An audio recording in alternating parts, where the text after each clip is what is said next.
Ben ritrovati al meteo. Tempo stabile, tuttavia con qualche disturbo sulle nostre regioni. Vediamo il dettaglio. Sul Veneto bel tempo con ampio soleggiamento al mattino. Nel pomeriggio proseguirà la stabilità, ma saranno anche possibili isolati acquazzoni sul Bellunese e sui monti del Vicentino. Sempre tanto sole invece sul resto della regione. Temperature in lieve aumento con minime comprese tra 12 e 16 gradi, valori massimi tra 23 e 27 gradi.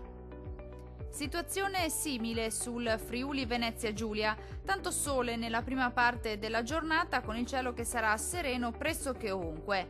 Dal pomeriggio qualche rovescio temporale sull'Udinese e sul Triestino, sempre buono invece altrove. Temperature minime tra 14 e 15 gradi, valori massimi compresi invece tra 25 e 27 gradi circa. Raggiungiamo infine il Trentino Alto Adige. Asciutto e stabile al mattino, poi peggiorerà gradualmente con addensamenti e temporali sparsi ma piuttosto frequenti, possibili un po' ovunque sulla nostra regione, dove tuttavia migliorerà entro la serata.